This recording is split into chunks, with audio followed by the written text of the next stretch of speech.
Can you hear this blasting car outside? Yes. Is that what that is? It sounds like someone is in the next room singing. How does anyone exist? This will be a great intro to the podcast. Let's see if we can figure out what song it is. I was in the gas station the other day and some lady just comes and pulls up to the pump literally with it like turned up all the way. Like you could have heard it blocks away. I was on the phone trying to talk to somebody and I couldn't hear a word they were saying. Yeah, really, how do people live? You know who never had this problem? Is Joan of Arc.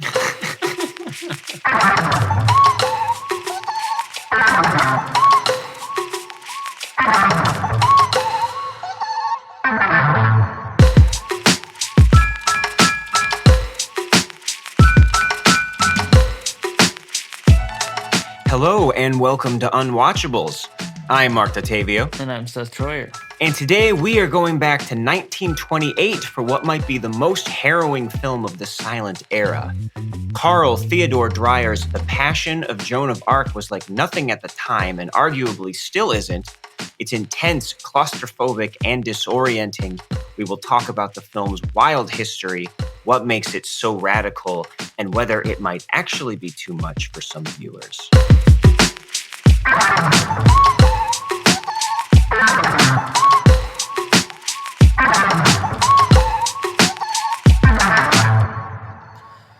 Hi, Mark. I feel like I'm burning at the stake right now.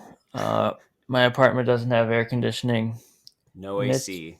Definitely feels like the first day of actual summertime. Yeah. Well, to set the setting. At least you know how Joan of Arc felt. Yeah, I feel like I can actually really feel what it's like to be a martyr against the world. I can clearly feel that through being hot in my apartment. That's how empathy works, right? Absolutely. The movie wasn't enough on its own. It didn't really give me a good idea of what it might have been like.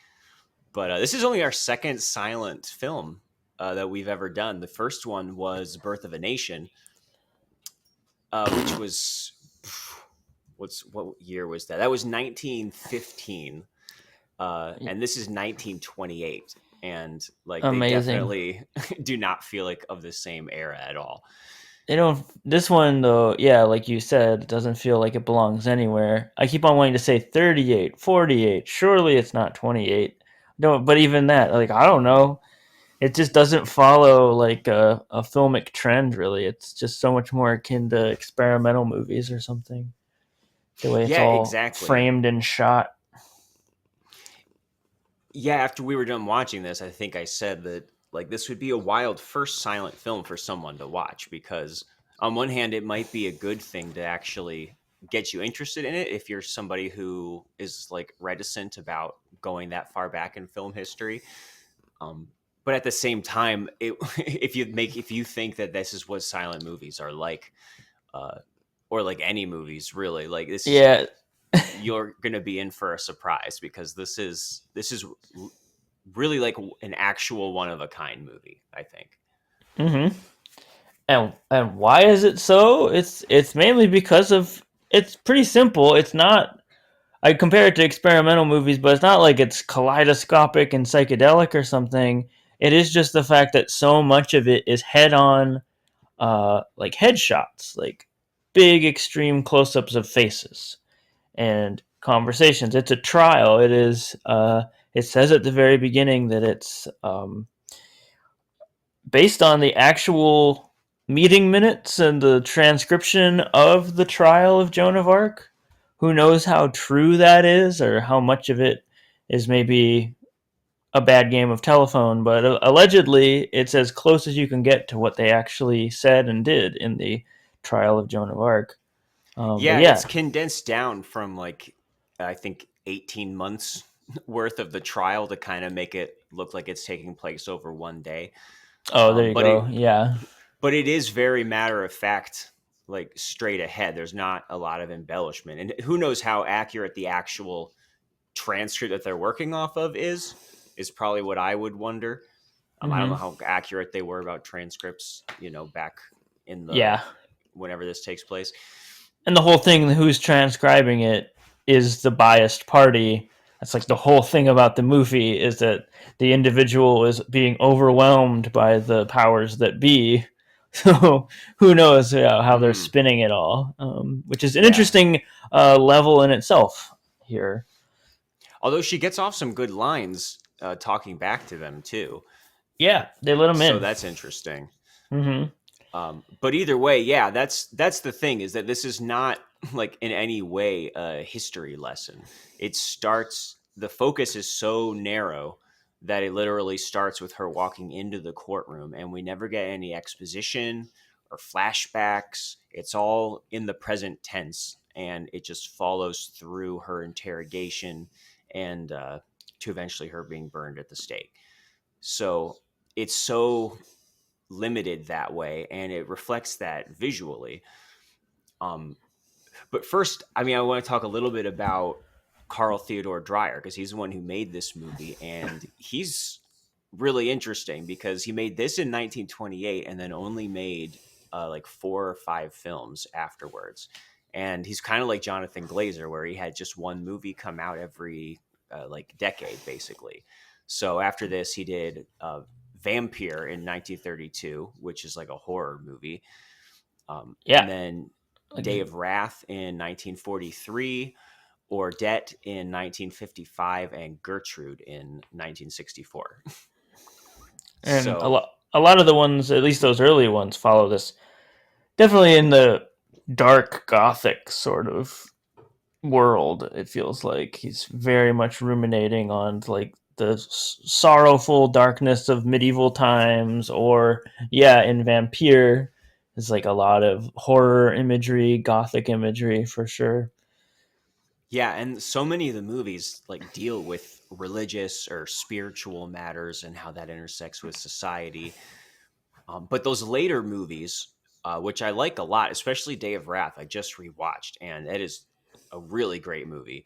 Mm-hmm. And but they're so different. They're austere and methodical and deliberately paced, more like Robert Bresson or Ingmar Bergman.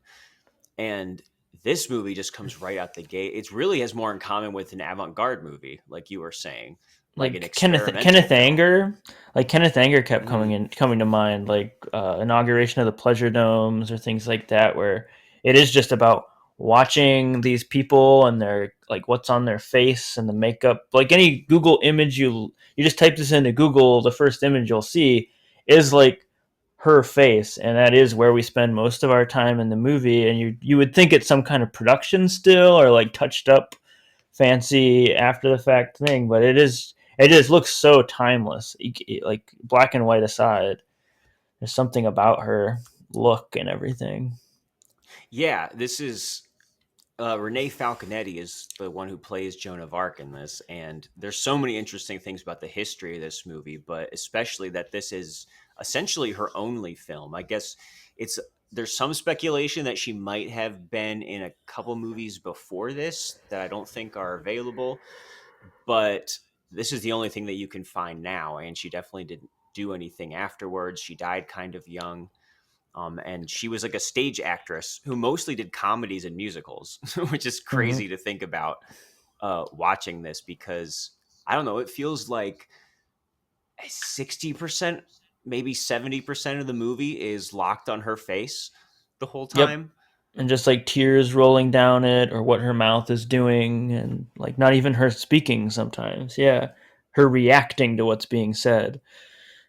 Yeah, and we do see, I mean, we get really close into the faces of everybody else also. So there are a lot of these leering, grotesque faces of the inquisitors and the guards and the cardinals and bishops who are all questioning her.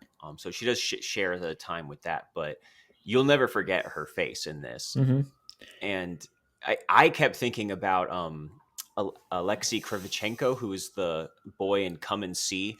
You know, by the end of that movie, he has this just look of total blown out, like wide-eyed horror on his face. Yes. But she and the whole movie just like starts there. So it's like this starts at an intensity level of like 10 and then stays there for the whole movie, and I think Her that face might is be what, always doing that. It's always like mutating into some strange Mhm. thing in front of you. So it'd be so funny to look at the actual like script to this, and I don't feel like you'd get any idea of what it's actually like how it would play on screen, because it really is just like a transcript that's being filmed. Right. And I have to get the like crazy story about this movie's like journey over the year out of the way, because of course when Dreyer was first working on this, he had to make a whole bunch of cuts to it because he was under a lot of pressure from government censors and the Archbishop of Paris, because Joan of Arc, like I read, she actually was only canonized in 1920, like shortly before they even made this movie. So she was like this French icon at the time. And Dreyer was this guy who was Danish, first of all, not French, and not even Catholic. And I think all that stuff is probably like for the better, because he had this crazy idea for like how to make this movie that was not going to be like a hagiography or, some sort of like heroic tale. And so he had all that on his back already. And then I believe before the movie was even released, the original negative was destroyed in a fire. And so he reassembled. A fire, of course. Yes. Joan of Arc. Isn't that Oh, crazy? God. It happened in Seth's apartment when it got into the summertime. Wow. But so he reassembled the movie completely out of all alternate takes and unused footage. And for decades, that was the only version that people were able to see. And it wasn't until 1981, in some mental institution in Norway, a janitor came across these film canisters in a closet. A mental institution for the criminally insane. Yep. And he let somebody, luckily he didn't just throw them out or something, and he gave them to somebody who had them looked at, and it turned out it was the original like final cut of this movie that had been lost. Oh. And so Shucks. In the 80s, for the first time, they put this together and and restored it. And now, even though this movie had been proclaimed a masterpiece, like for all of these years, now everybody was actually seeing the original version, and that's what we watched. So the whole thing is crazy. Mm-hmm. And there's a bunch of different music you can watch it with. The one that we watched, it was Richard Einhorn's Voices of Light from 1994, which is a lot of like kind of choral music. There's some Gregorian chant stuff going on. Mm-hmm. There's like voices singing in Latin and like Old French. I really liked it. There's another score that on the Criterion disc you can watch that I think like one of the members of Portishead worked on. Oh, okay. But at the time, like there's no definitive score that Dreyer preferred, apparently. And, it was just played like with live accompaniment back when it first came out. So it's really up to you how you want to watch it as far as like sound saloon style piano. That's what I'm imagining. Yeah, for sure. Like a nice Chaplin movie. If Tony was here, he probably would have told us that he watched it with ABBA's Greatest Hits. Of course. The Stan Brakhage movie. Yeah, definitely. Well, that's fucking crazy. And it was something that I was preoccupied about, though, the music itself. So I don't know, something so stark and minimal, like the music would be a really big deal. And I liked it too. It was hard to get it out of my head that it was from 1994 or whatever. Right. But hey, it's amazing we found it in Arkham Asylum at all. Yeah, it matches the intensity of it at least. And that's weird. I always think about that with silent movies, where you could watch it with all different kinds of musical accompaniment, but that makes such a big difference. It's like if you think of any other movie that you love and think, well, what if the score wasn't Jaws. different? What if we arbitrarily picked a different score for Jaws, Like, yeah.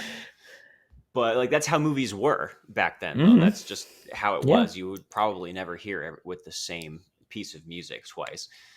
It's true.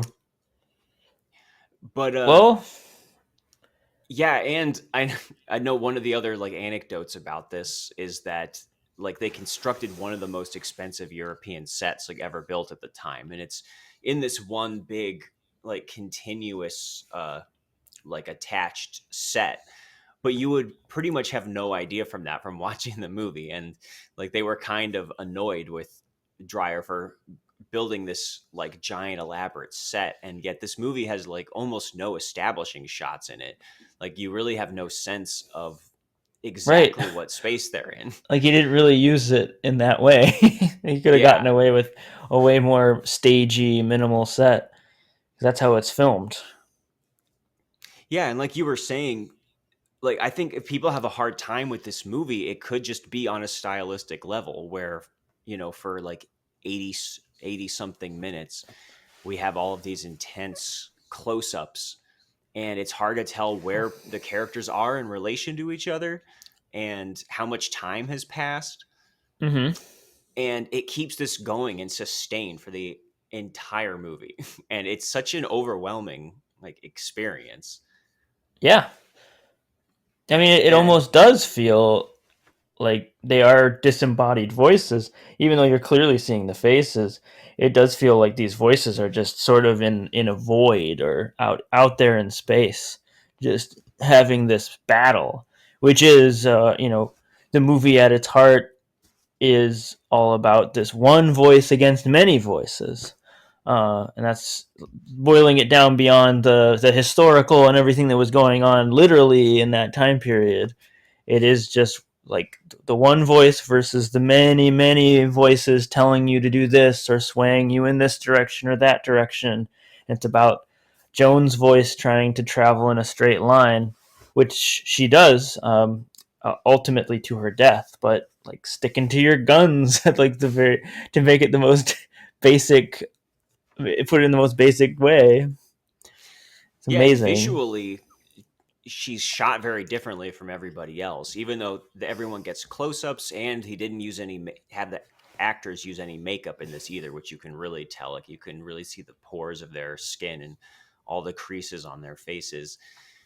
Yeah, the Catholic guys, they look so like monstrous at certain points, like devilish, as they Yeah, are criticizing this angelic person of being a devil, which is great. yeah, and they're always shot usually from low angles, so they look very like as grotesque and imposing as possible. And most of her close-ups are a lot more straight on, and like a little bit softer. So this is really like it's a cliche to say that there's certain movies that they could teach in film schools, but like if you really wanted to see just in pure visual language like what movies could do that pretty much no other art form can, this would be such a perfect example of that, and you don't need any of the sound You to don't look need at all that a stuff. crazy budget. You need humans and cameras and rooms to shoot them in. I mean, you wouldn't That's even no really small need the feat. That's the thing. Yeah, it's right. no small feat. That's the whole trick. That's amazing that this works like the way it does. It's like wild that hardly anything is here, but everything is here. But that's true. It'd be great like for a class. like you really wouldn't even need the intertitles, which like there aren't a ton of throughout Hmm. here, because it's always very clear what's going on. Um, but yeah, there's lots of people who are kind of pushed down to the corner of the frame or like the bottom of the frame. Um, like there's so many different techniques that are used here, even besides the close-ups. Like what is that crazy? There's a couple shots where it literally looks like the camera is on a swing, like it goes in and then out, like at an angle, like over and over again. Yes. Yeah. Yeah. Yeah. It does feel like it's being swung. And shots where it's literally spinning like in a 360-degree kind of way. Or towards the end when those riots are happening, there's crowds running around, and the camera is kind of looking at them right overhead, and then it goes like upside down to follow them. Yes. Like there's so much stuff going on here. The fuck. And when they take her in to threaten her with torture, there's like these shots of these spinning wheels with spikes on them that they start doing these really quick cuts like back and forth, which like much more rapid editing than a lot. But then it's almost like a Monty Python move where they're showing the wheel of death, and then all of a sudden they're like, "All right, but now for the real torture, little pointy stick," and they just there's like these guys with little pointy sticks, and they poke her and stuff. That was like, I don't know. I'm making light of it, but it was kind of funny. Yeah, no, they never. We never see the Chekhov's spinning wheel spike in action. But they do put they poke her. A crown on her and mock her, and there is this weird scene where they're bleeding her to keep her alive somehow, or why? Yeah, she has a fever. She's like dying. Fever. I think she's dying or something. So like, we better cut one of her, what looks like one of her main arteries, and bleed her out a little bit. Then she'll feel much better. Medieval times.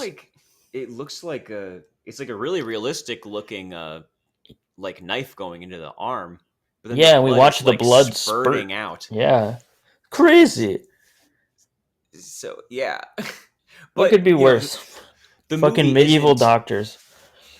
The movie isn't like just her being tortured the whole time. Most of it is the questioning, and it's so weird because some of the things that they ask her are kind of mundane, and some of her answers are mundane. But the whole time, she has this look on her face like she's having visions. Yeah, like she's even when she's giving a really simple answer, it's almost like there's some sort of truth she knows that nobody else has access to, and she has this kind of like tortured rapture on her face that it's really hard for me to like find the right descriptors for it. Yeah, it's always these like weird between the words things, and you watch the faces, either the inquisitors like recoiling like way like in an over the top sort of way, in like from the things she's saying, almost as if they hurt them, and then same with her, like you feel her like almost melting at the words that they say, or like rising up and almost like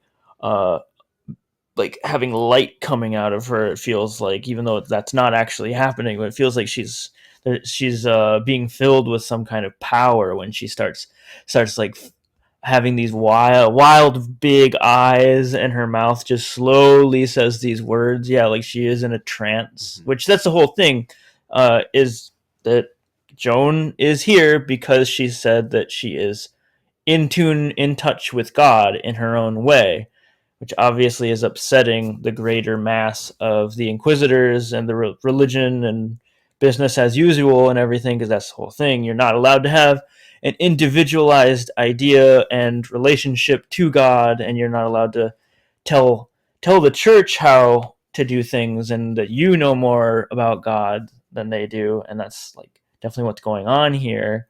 And it does feel like at certain points it's playing, because I mean, there's so many levels that you can read what Joan's doing, and you can read the whole thing, and you could probably watch the whole thing and just pathologize it, which is just totally like make it a secular thing where this is a raving sort of mad woman or something who is claiming to have visions or having a mental fit of some kind, and that feels present. You can definitely watch it though, and Dreyer has it in a lot of his movies. He's so preoccupied with spiritualism that some of this does feel like maybe it is buying into some sort of divinity here, or some like Joan being in touch with something spiritual for real. I like that sort of push and pull that the whole thing has.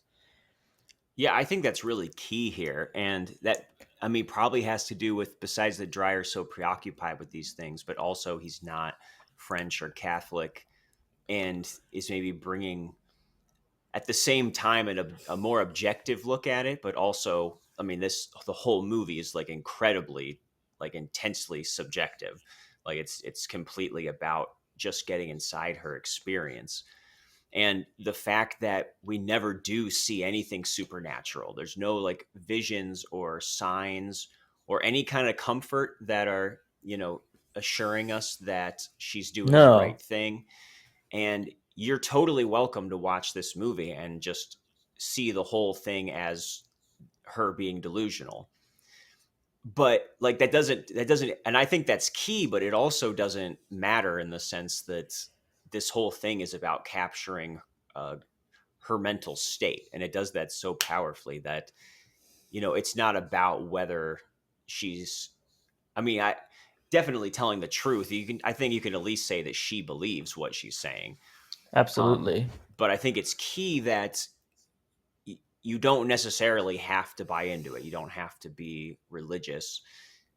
And I really made me think about the Passion of the Christ during this. Besides, there's obvious similarities between the two movies, The but whole like, movie is a martyrdom. Yeah, yeah.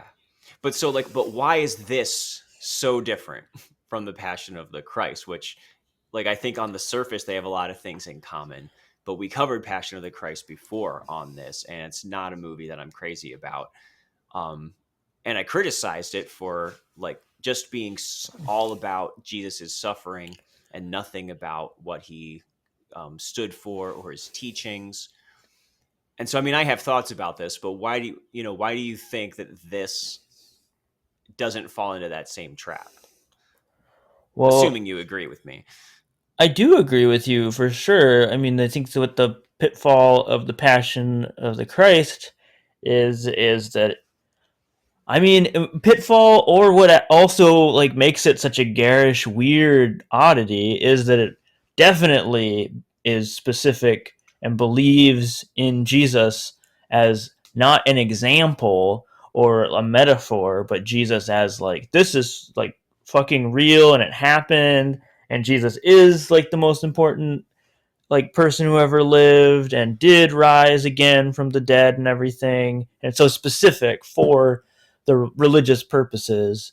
Where this, it feels like, again, you can read it in a spiritual way or not spiritual way, but regardless of any of that, what really works about it is the overarching metaphor that is clearly here, and Joan is sympathetic to all who have any sort of sympathies for their own individuality, which that's really what is going on here, is just as simple as that you can boil it all down to, like, is that it's Joan having Joan's like trying to be Joan and believing what you believe about the universe and what you believe has happened to you in your own experience, and others challenging it and constantly challenging it, and you having to see if you are going to lose that individuality, or are you going to hold on to it even to your own detriment.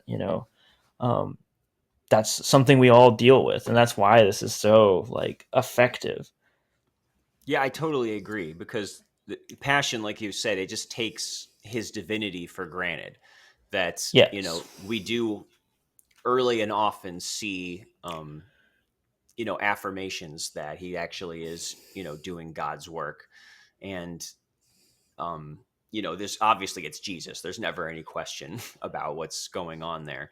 But also just the way that the whole movie is, I guess it's not really his trial. It's more, a small part of it is his trial, and the rest is just his torture and execution. And this Oh isn't no, yeah, it'd just be so weird if like 50 minutes of this movie was Joan being whipped, right? Like, exactly. be such a bizarre, like, why are we watching this 19-year-old woman getting the shit beat out of her? Like, yeah, it'd be such a strange thing. Which that's Yeah, what the Passion is. it's not just about her pain, which is like what seems to be like the only preoccupation that Mel Gibson has with Jesus. And it's not just about like the brutality. It's about a mental state. I think it's this more than anything is like this exercise in empathy, that whatever is actually going on in reality, this is what it was like for her, at least this version of her. And yeah, that makes all the difference, because for someone, I mean, like me, who's not religious, and I mean, if you were to ask me like my real opinion about like the historical figure of Joan of Arc, I would say that I think that she was delusional. If these were the actual things that she was saying about God appearing to her and going through her to lead France to victory against England. And that's an issue that I have with some movies, even maybe one or two of Dreyer's other films and some of Bergman's films too, I guess, where it kind of is so religiously inclined that there's no like way in for me, where like the message is specifically about faith or blind faith, but here that all just kind of goes out the window. That It's used as an example, yeah. Yeah, that there is ambiguity and mystery here, but really in the end, that stuff doesn't even matter. This is a visceral experience, and the stuff that he's doing stylistically here to do all that is very different from anything that happens in The Passion, which is just so much about the blood and the gore and everything. Yeah, religion here is used as just a sort of glue to I don't know, some gas for conversation, right? Which is this idea that even if you are religious, there is at least some sort of aspect of a person is a go-between here between like creating some of this, and we all have to admit it, and even the church itself has to admit it at a certain point. It's like limitations, and it's interesting on that level of they say at the end of this, like, you burned a saint and everything. Like, I mean, in the context of if you're reading the Bible and how saints are born, it is just somebody arrives into town and says that they had a vision, and like, why? I mean, here it probably is true that it's they don't actually say it, which is interesting, but they kind of point it out. But the fact that she's a woman, and it's just like that fact that she's young, and that cannot be. You cannot be. You're not what a saint is. So you cannot And just have these random ass visions. Yeah, fucking trans bi icon, outrageous. Just beautiful person, and I love that line, which I would be really curious about investigating where that comes from or how true to the source material that is as far as the meeting minutes. Because they ask her like, why do you wear men's clothing and wear your hair short and everything? And her answer is she will wear feminine clothes again when her mission is done, which is just, again, leads to this internal, like, all this mystery of like this internal logic she has about her mission and what she needs to do. And again, like a very specific road that she's on, that's very strange to outsiders, and upsetting specifically to these outsiders because it's so radically off the grid for them. But yeah, I mean, just another point at individuality, just weird, bizarre ideas. Well, yeah, and sometimes she doesn't have a good answer for them, and then other times it's like those stories in the Bible where people are trying to trick Jesus, and he has some really clever answer or comeback to their questions. And I'm just gonna have to paraphrase it, but at one point in here, they're trying to trick her by asking her if she's in a state of grace, and I think that the point is that the belief at that time was that if you say that if you are aware you're in a state of grace, then you aren't in a state of grace. Which is just like, what is that? Yeah. And she says something like, if I am in a state of grace, may God keep me here forever. And if I'm not, may he deliver me into one. And yes. It's just like one of those perfect biblical lines. Touche. Yeah. I can't imagine they would put that in the transcript if she didn't say something like that. Like, why would they make her look good? Mm-hmm. Yeah, she kind of aced the test there. Yeah. So yeah, stuff like that. And then I know towards the end, it stood out to me that like one of the last things she says is talking to God while she's on the stake. It says, "Will I be with you tonight in paradise?" Like question mark, which is showing some doubt. And, I didn't even mention that she does capitulate and sign a confession at one point during Yeah. this too, which is another kind of frailty that you wouldn't see in something that was just a tribute to a saint. And she goes through this kind of inner turmoil where she's, goes through the humiliation of signing this confession and then calling them back in to recant the confession. Yeah, she's like, I did something wrong. I lied. Like I lied to you, and which she knows is signing her own death. Because she could have. Well, basically, yeah, her only option. She signs the paper, she goes to jail forever, basically. Or if she doesn't sign the paper, she burns to death. And she is finally just like, no, I have to stick with it. I have to do what I'm doing. And she is afraid of burning to death because what worse thing of course you are possibly go through. And she says that too when she's praying, that just, I'm gonna go face this, but please don't make my suffering go on any longer than it has to. Which Jesus does too. In the biblical Jesus, yeah, there are moments of that. Like, I hope my suffering is not too long, or the whole Lord, why have you forsaken me moment on the cross. And I think it's really essential too that there is no resurrection in this. So Passion throws that in at the end. Yep. Also, in kind of a weird, like tossed off kind of, let's throw in 30 seconds of coming out of the tomb just before everybody goes home. And here there's no catharsis in this movie at all. Like, it's just over. Right. Once she burns to death. Now, and it is very like depressive and animal. Like, we're watching that body burn to a crisp. We see it. It's pretty disturbing, actually, especially for the time. Yeah.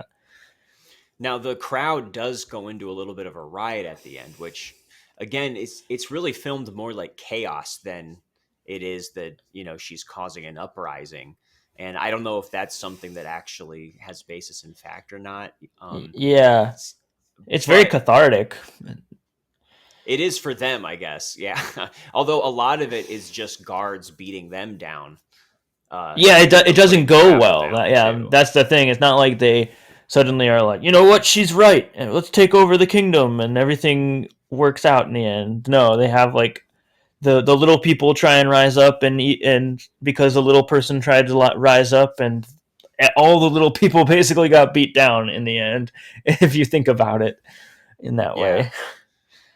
Which is so often what happens, and unfortunately, but we keep trying. Yep. And there is one little caveat at the end. There's like a closing title scroll that does say, "And so Joan's soul rose to heaven." Right. Which I only noticed because it's the only indication that something like that is happening. So like I can give him that, throwing that in, because it really is just this quick like closing scroll, which is really no comfort after what you've just sat through. No. I guess it does still land on having that this is coming from a perspective of reverence for this person as specifically a saint in the church, which that is what solidifies it. And, again, maybe distances it for a second from the greater, more universal metaphor that's maybe more useful to a large amount of people. But yeah, it's kind of got to be there in the context of Dreyer's worldview. Yeah. And so, yeah, I mean, I can just only imagine when people first saw this, especially anyone who was expecting this to be some kind of, propaganda film or something. And instead, I can't imagine people even like processing what it was that they just saw. I mean, I don't know. I wouldn't be surprised if this was seen as some kind of propaganda, not in any sort of religious way, but in that, like, in praise of the individual in such a specific way, like anti-government, anti-establishment, anti-religion, like as far as organized religion and things like that. It's very much making all of that ugly. all of that very unattractive. And what's made attractive, the only thing that's even a little beautiful in this movie, very beautiful, is Joan, who is the martyr here and the one going against the grain by all costs and loses everything because of it, because of the ugly crowd that is controlling everything and that isn't supposed to be trusted and isn't supposed to be, you're not supposed to sell out to them no matter what they say. It is one of those funny things where it was the Catholic Church that eventually turned around and made her a saint and recognized her and said, oh yeah, actually she was chosen by God. Sorry about that. Of course, they were the ones who did that. So they're kind of trying to have their cake and eat it too, I guess. Definitely.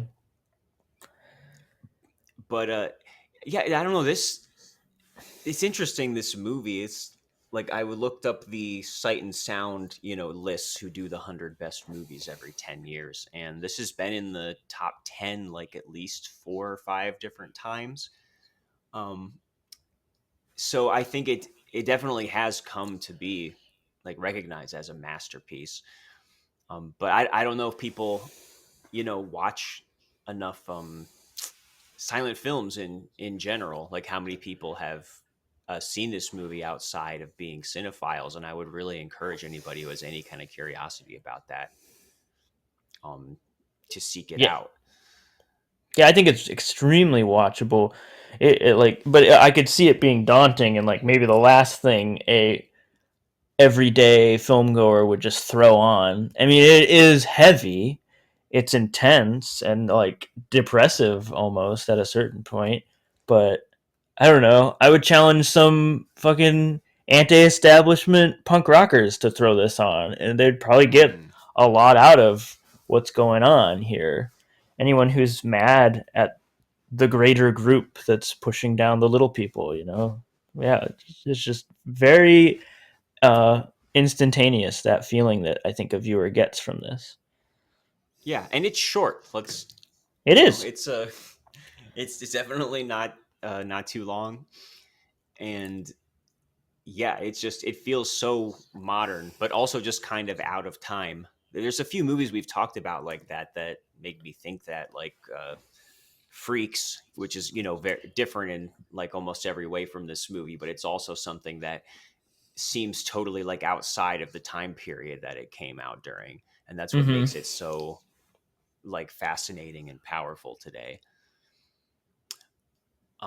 But yeah, I mean, this is there. I'm always trying to catch up on silent movies. I mean, I've seen a lot of them, but like there's so much more out there that I haven't seen.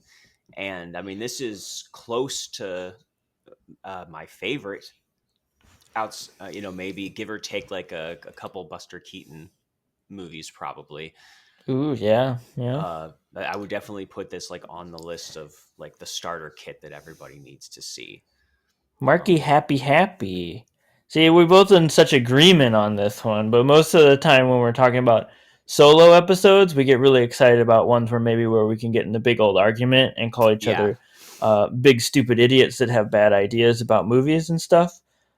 Because most of the time when we do have a guest, I feel like I have to be a good boy and not get mad at you or the guest because of their opinions about the movies or something. And same with you. You have to.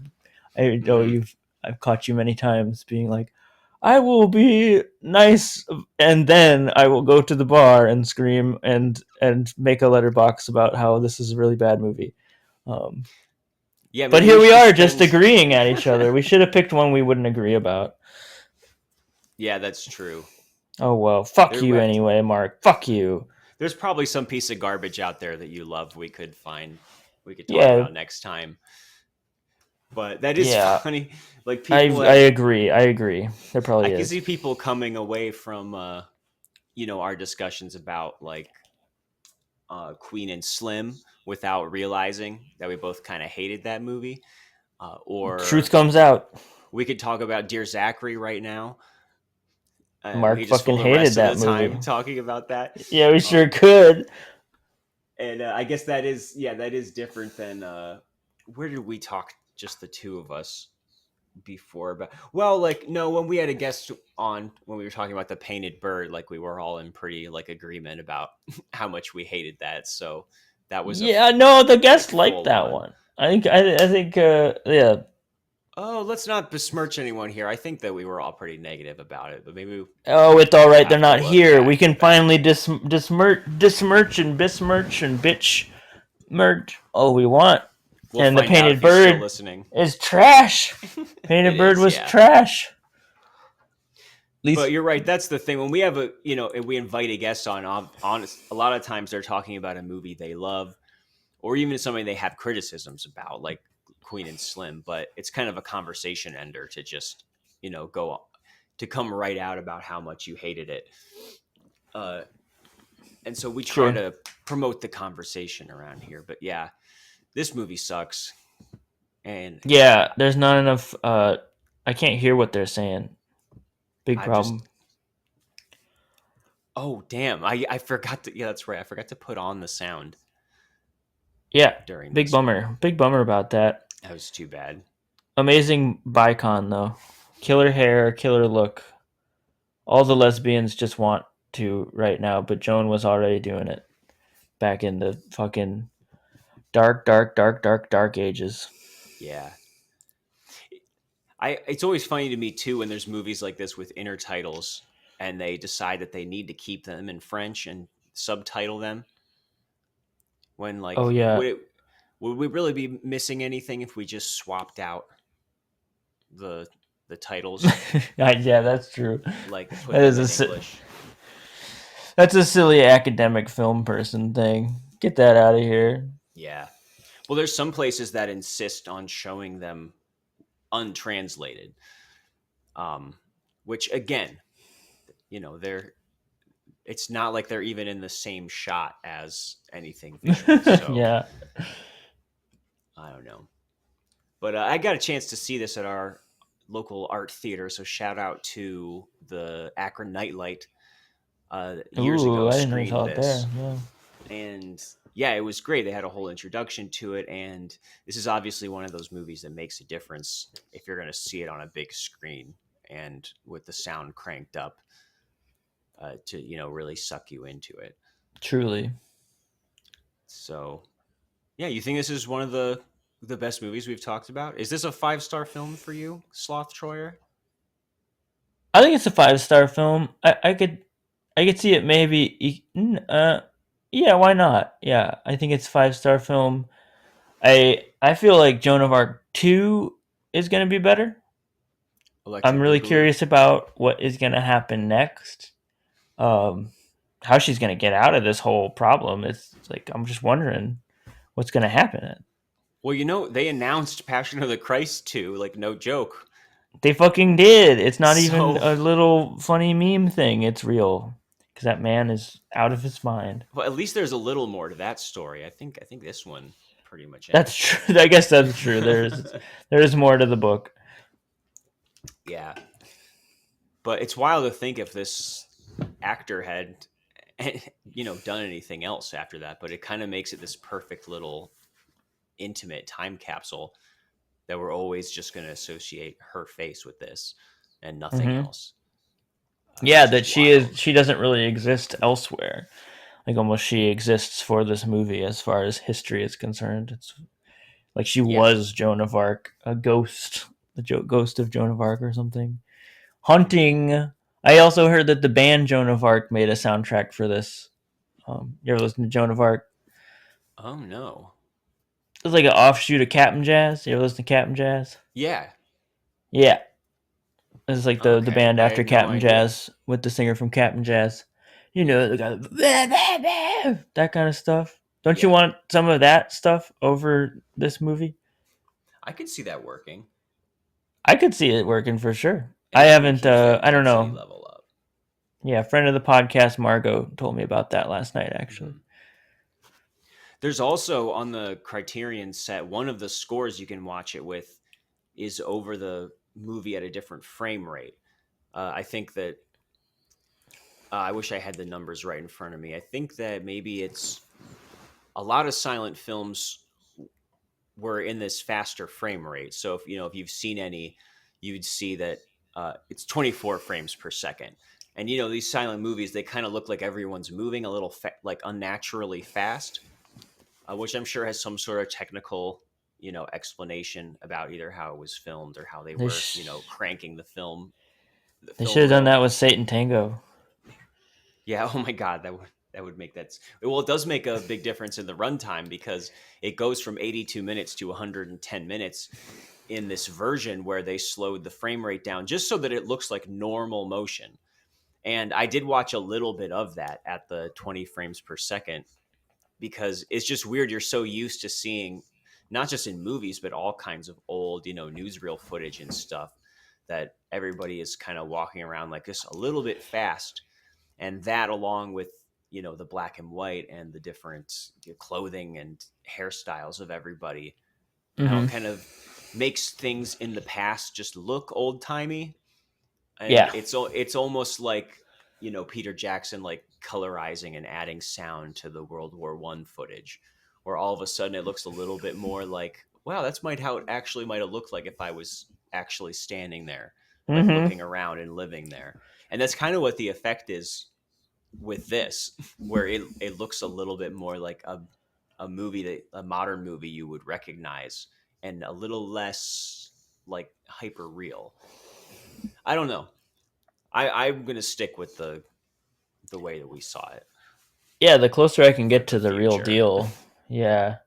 Because it's already just like nothing else and so out of time, as is. I don't really need anything else to make it, I don't know, more modern, more palatable. And yeah, I glazed over that, but it totally is 5-star movie for me just because of how just potency with using so little. Like there's it feels like there's nothing here, but everything is here. And that's always just so exciting when you have there's like the 1,000-page Infinite Jest or something, but then there's just fucking beautiful poetry that can do debatably just as much or more with a couple pages and a few lines. Like, and that's what this feels like. It's just fucking straight for the jugular punk rock shit.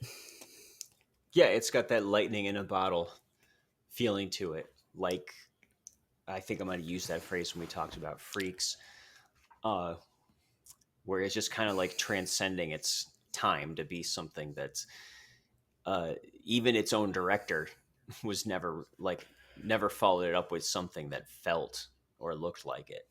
Not at all Which is from what I always weird. remember. Yeah, it is kind of like a whoa, you were on a thing there and you couldn't maybe even couldn't get back to where that was or find your place on that map again. Well, and also this was right before, the advent of sound, and that just like completely changed the whole medium. And I can't even imagine being a filmmaker at that point in history, where all of a sudden the thing that you're doing is like fundamentally not the same thing anymore. Yes. And there's kind of like a little rocky period there in the early 30s where they're kind of getting their bearings about how to incorporate sound, and the camera not being as mobile as it was when they didn't have to worry about sound.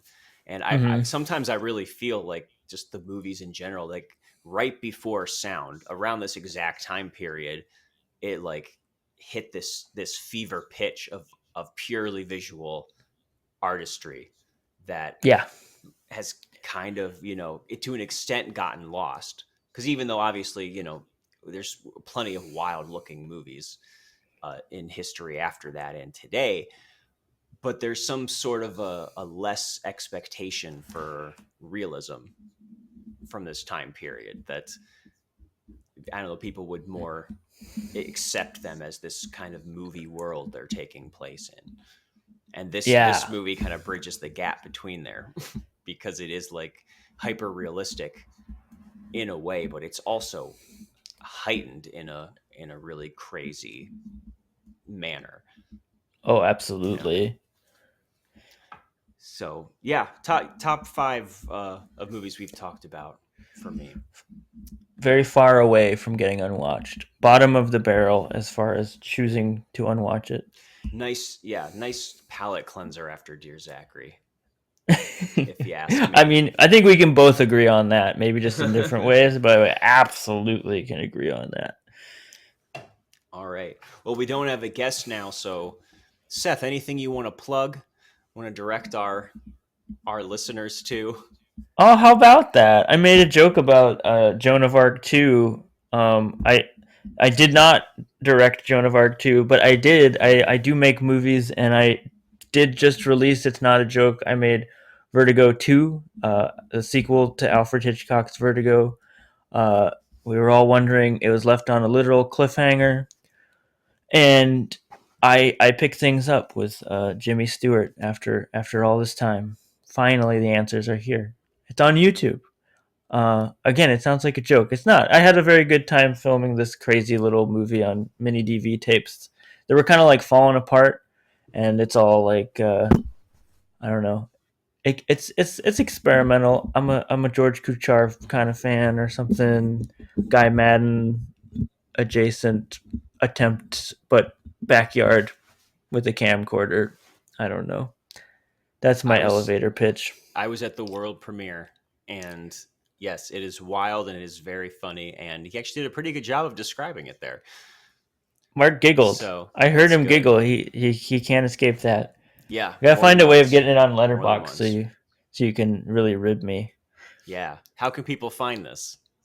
It's on YouTube. Yeah, I would just type in you type in Vertigo 2 Seth Troyer. There it'll be. Probably got to add my name because it's, but catch it while you can, because I'm technically, I do not own the rights to Bernard Herrmann's soundtrack. And they did dispute it a little bit, and I sent them a message. Yeah, I sent him a nice little message lying about how it's a video essay. Did that work? It's still up as of this recording. So you can go watch my quote-unquote video essay, Vertigo 2. All right. We will leave it on that note. Ding, ding. I'm burning at the stake, Marc.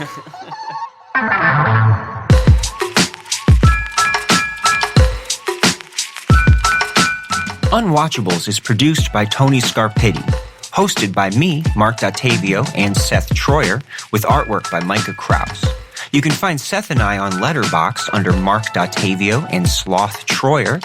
You can also check us out at unwatchablespod.com for links to our Twitter and Instagram, or support us on Patreon for bonus content and to have a say in what we watch.